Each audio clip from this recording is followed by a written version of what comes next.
প্রিয় দর্শক, শুভেচ্ছা ও স্বাগতম আবারও আপনাদেরকে। আমি ডক্টর মোস্তফা সাওয়ার আপনাদেরকে আজকে ভিটামিন ডি এর গল্প শোনাবো। ভিটামিন ডিকে সানশাইন ভিটামিন বলা হয়, সূর্যের আলোর ভিটামিন, সানশাইন ভিটামিন। আপনাদের অনেক প্রীতি ও শুভেচ্ছা জানাচ্ছি। আমি ভিটামিন ডি, আজকে শিশুদের ভিটামিন ডি এর গুরুত্ব সম্পর্কে খুব সংক্ষেপে আলোচনা করব। দর্শক, মায়ের বুকে দুধ হচ্ছে পৃথিবীর শ্রেষ্ঠ খাবার। এই খাবারে সৃষ্টিকর্তা এমন কোনো ভিটামিন নাই যে সেটাকে দেন নাই। ক্যালসিয়াম ভিটামিন দিয়েছেন, প্রোটিন, ফ্যাট, কার্বোহাইড্রেট সব দিয়েছেন। শুধু একটি ভিটামিন ডি, যেখানে প্রায় নাই বললেই চলে, খুবই কম, নাই বললে ঠিক কথাটা মানানসই না, খুবই কম হয়ে থাকে। এই জন্য একটি নবজাতক শিশুর জন্য ভিটামিন ডি খুবই প্রয়োজন। এবং এইটা নবজাতক জন্মের পর থেকে বা আমরা সাধারণত 15 দিন বয়স থেকে ভিটামিন ডি দেই, 1 বছর বয়স পর্যন্ত। কোনো চিকিৎসক 6 মাস বয়স পর্যন্ত দিয়ে থাকেন। এই ভিটামিন ডি কেন প্রয়োজন? বড় এবং ছোট উভয়ের কথাই বলছি। মায়ের দুধে যে ক্যালসিয়ামটা থাকে, প্রচুর পরিমাণে ক্যালসিয়াম থাকে, যেই ক্যালসিয়ামটা শিশুর বা নবজাতকের ক্যালসিয়ামের চাহিদা পূরণ করে। এই ভিটামিন ডি ক্যালসিয়ামকে শোষিত করতে সহযোগিতা করে। ভিটামিন ডি ছাড়া ক্যালসিয়ামটা শোষিত হয় না, বা ক্যালসিয়াম যদি পেটে যেয়ে যদি ঠিকভাবে যদি শোষণ না হয়, হাড়ে যদি না ঢুকে, সবচেয়ে বড় কথা যেটা, আপনি ক্যালসিয়াম ডি খেলেন অথচ সেটা শরীরের হাড়ে যদি না ঢুকে, তাহলে সেই ক্যালসিয়াম খেয়ে কী লাভ হলো? এই জন্য ক্যালসিয়াম এবং ভিটামিন ডি দুইটা বন্ধুর মতো কাজ করবে। কিভাবে? যে আপনি বাচ্চার যখন মুখের দুধ খাবে, সেই দুধে যে ক্যালসিয়ামটা থাকে সেটা আপনার বাচ্চার শোষণের জন্য, ওই ক্যালসিয়ামটা যাতে শিশুর হাড় গঠনে, হাড় মজবুত করতে, হাড়ের বৃদ্ধি করতে যাতে সহযোগিতা করে ভিটামিন ডি।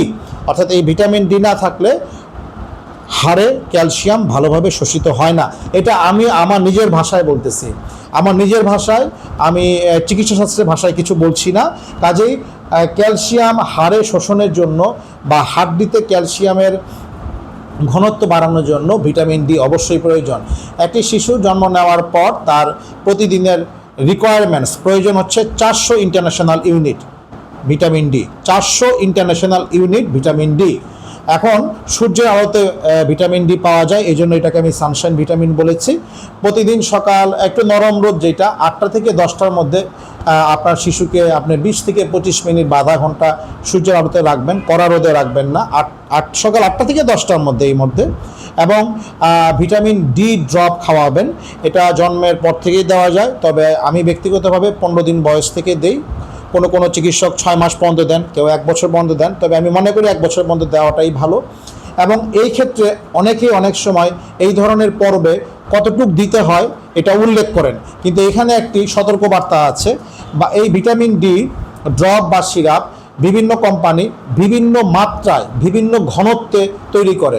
যেমন কোনো কোম্পানি প্রতি ml আপনার 2000 ইন্টারন্যাশনাল ইউনিট থাকে, আবার কোনো কোম্পানির প্রতি ml 1000 international unit vitamin D থাকে, কোনো কোম্পানির প্রতি ml 400 international unit vitamin D থাকে। এই জন্য ভিটামিন ডিটা সঠিক মাত্রায়, সঠিক ডোজে 400 ইন্টারন্যাশনাল ইউনিট দিতে হবে। এই ডোজটা একজন চিকিৎসক, রেজিস্টার্ড চিকিৎসক আপনাকে যে ডোজ বা যেই ফোঁটা বা কয় ফোঁটা খেতে হবে যেটা বলে দিবে, আপনি ওই পরিমাণে খাওয়াবেন, বেশি খাওয়ানোর কোনো চেষ্টা করবেন না। দর্শক, ভিটামিন ডি শিশুর হাড় গঠনে সহযোগিতা করে, হাড় মজবুত করতে সহযোগিতা করে, হাড় বৃদ্ধি করতে সহযোগিতা করে, দাঁতের গঠনে সহযোগিতা করে। কাজেই জন্মের পর অবশ্যই আপনি ভিটামিন ডি ড্রপ শিশুকে খাওয়াবেন। এটা বিশ্ব স্বাস্থ্য সংস্থা এবং ইউনিসেফের রিকমেন্ডেশন, অর্থাৎ তারাও এটাকে খাওয়ানোটাকে অত্যন্ত গুরুত্ব দিয়েছে। জন্মের পর শিশুকে ভিটামিন ডি ড্রপ খাওয়ানোর উপরে বিশেষ গুরুত্ব আরোপ করেছে বিশ্ব স্বাস্থ্য সংস্থা এবং ইউনিসেফ। দর্শক, আজ এ পর্যন্তই। পরবর্তী পর্ব দেখার জন্য আপনাদের আমন্ত্রণ রইল।